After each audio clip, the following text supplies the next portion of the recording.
Hey all, Scott here. After being born in 1997, I decided the next thing I wanted to do was go to E3 1999. Want proof? Well, here's the VHS tape from the event.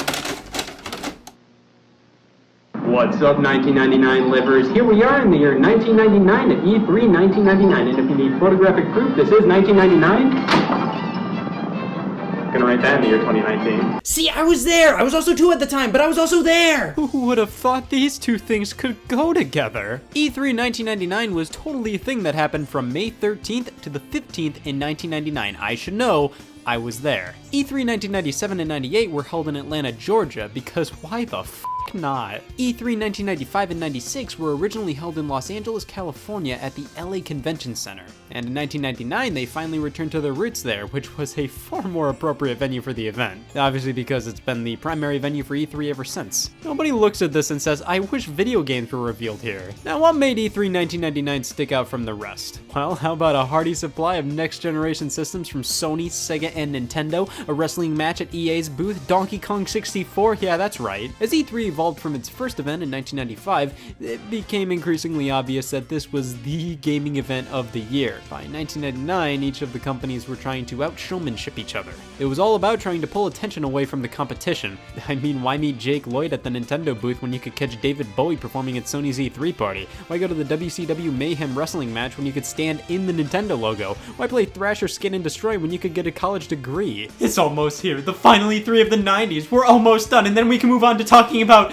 this one. After the last E3 1999 retrospective incident, I'm legally obligated to tell everybody we'll be rating each of the company's presence at this event on a scale of 1 to 5 knee slaps. You have been warned. Sony's presence at E3 1999 was a meaty one. They couldn't just stand there and let Sega hog all the attention with the Dreamcast. It's like the most popular kid in school felt threatened by the kid who would shove sand in his ears. Regardless, the next generation PlayStation was announced on March 1st, 1999, just a few months before E3. While the system wasn't playable at the event, they made sure you wished it was playable. Tech demos were presented at a special kiosk, graphical showcases of Gran Turismo running on PS2 hardware, while Gran Turismo 2 for the PlayStation 1 was playable at E3 and was coming out later that year. And the ballroom dance scene from Final Fantasy VIII running in real time on PS2 hardware, while Final Fantasy VIII for the PlayStation 1 was playable at E3 and was coming out later that year. Just throwing it out there, it's a little weird they take games that they were trying to push for the PS1 and show vastly better looking versions of them when the original versions weren't even out yet. Wouldn't that kind of deflate the excitement for the PS1 releases? Like a month before Red Dead Redemption 2 came out, Rockstar announced Red Dead Redemption 2 HD for the PlayStation 5. Like, is that even considered a strategy? Well, these types of demos were pretty much the extent of the PS2's presence here.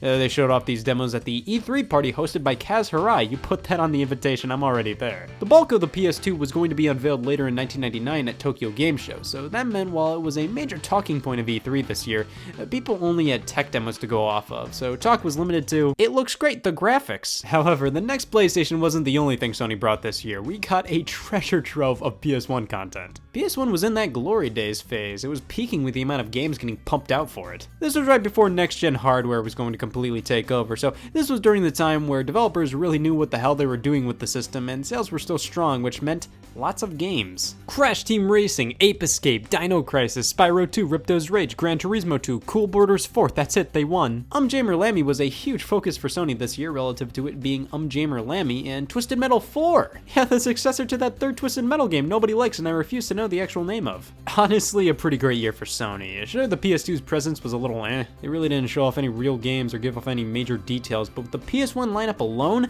this would have been a pretty great E3 for them. The PS2 tech demos were sort of the cherry on top.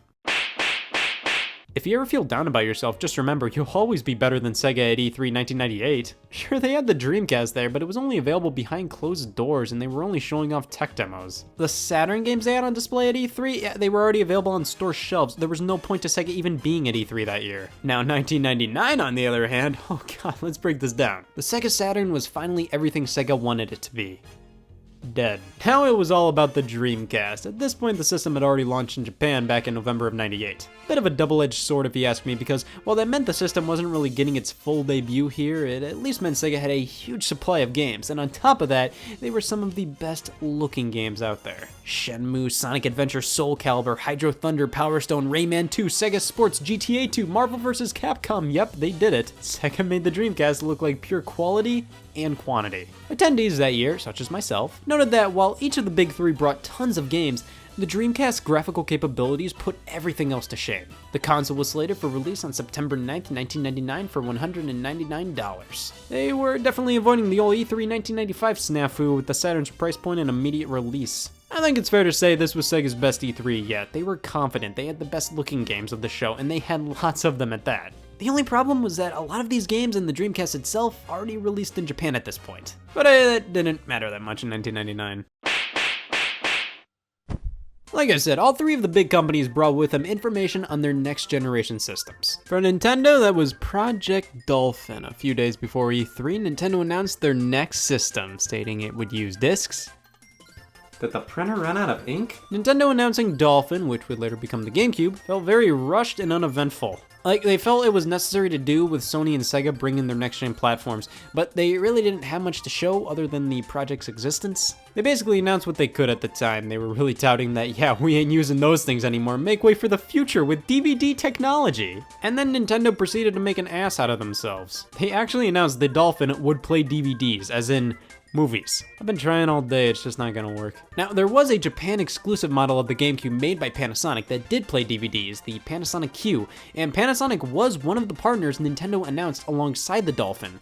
So with the DVDs, they didn't lie, but they lied. Weirdly enough, the biggest games shown off by Nintendo this year were Donkey Kong 64 and Star Wars Episode 1 Racer. They really pushed the Star Wars games on the N64 in general. I mean, a Stormtrooper was featured on the original N64 system box as if it were one of the big Nintendo characters. Pokemon finally made the leap to the Nintendo 64 in the form of a what the f*** and Pokemon Stadium. I mean, people love some Pokemon Snap and Stadium, but these weren't full-fledged Pokemon titles. For that, Nintendo also had Pokemon Yellow at the event. They had some other portable titles, but one thing I've noticed is Nintendo normally wouldn't push their handheld stuff at E3 nearly as much as their home console games. Super Smash Bros. Was being featured, even though it had already been out at this point, alongside a trio of games developed by Rare: Perfect Dark, Jet Force Gemini, and of course Donkey Kong 64. Capcom announced that they'd be bringing the original Resident Evil in all of its 3D glory to the Game Boy Color. Oh man, just think about what life would be like if that actually came out. A cool idea, but Capcom just ended up making Resident Evil Gaiden instead. Eternal Darkness was shown off for the Nintendo 64. I'm not repeating myself. Canned and eventually put on the GameCube. A few extra titles here and there: Excitebike 64, Kirby 64, Mario Golf, a solid showing from Nintendo, but nowhere near as impactful as Sony or Sega. Nintendo didn't have the sheer third-party support and amount of games as Sony, and didn't have the next-gen graphics the Dreamcast had. The Nintendo 64 didn't hold much of a candle to the others, and Nintendo's next system was easily the least exciting of the three due to the lack of sheer info. Not a bad showing by any means, just the least impactful. Oh god, we're in E3 1999 memorabilia country now. Well, here we have a hat from the convention. It's one of the neatest ways to get lice. But more importantly, here we have an E3 1999 press kit from Konami. Press kits are a collection of images, videos, and or information that the press gets so they can accurately write articles about announced games and also have official captures of the games to use for their websites or magazines or what have you. Nowadays, press kits are almost entirely online, but back then you'd have to extract the files from a CD. There's almost no reason to own this, but hey, it's kinda cool to look through this and step into the shoes of a lonely GameSpot editor from 1999. Inserting the disc, we get to look at old press releases. One of the main talking points here is Castlevania Resurrection, a canceled game for the Dreamcast. And we get some really high quality pictures here. On top of that, we get the press kit for Motocross Maniacs 2, oh Jesus. I like how International Track and Field has pretty solid screenshots for a Game Boy game, but then with this one they just took a Super Game Boy and had a field day with a VCR. It's really cool to look through these things, but I have no clue how much of this is actually really cool. Like, how many of these screenshots and press releases are readily available online? Plus, who the hell cares what Konami had to say about NBA In the Zone when that was coming out? In terms of other developers and things at the show, The Sims was there, alongside System Shock 2, Black and White, and Diablo 2, no big deal, 4 of the biggest PC games of all time. Oh, and Team Fortress 2, that was shown off. It wasn't available until a good 8 years later, but hey, it came out and it was good. That's a miracle with video games. Final Fantasy VIII was a big one at the show alongside the PS2 tech demo, and a couple weeks later, Final Fantasy IX was announced. What is with this timing?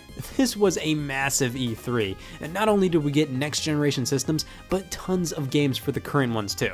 Sure, some of the next-gen stuff was pretty bare bones and we really wouldn't get a true taste of it until next year, but it got people talking. With a handful of tragic violent events happening around the world at the time, all eyes were on E3 this year as video games were being blamed for corrupting the minds of the youth. Because of that, some of the more violent games were behind closed doors only. With all of this happening, you'd think the quality of the show would suffer, but the video game industry was becoming too big to fail. E3 1999 was just another step into becoming the E3 we know today. Well, I did it. I went over all the E3s from the 1990s, so grab your nearest cake, blow out the cigars since you don't have any candles handy, and rejoice because we only have 17 more E3s to go through. Well, this doesn't call for a celebration anymore, this calls for a coping strategy.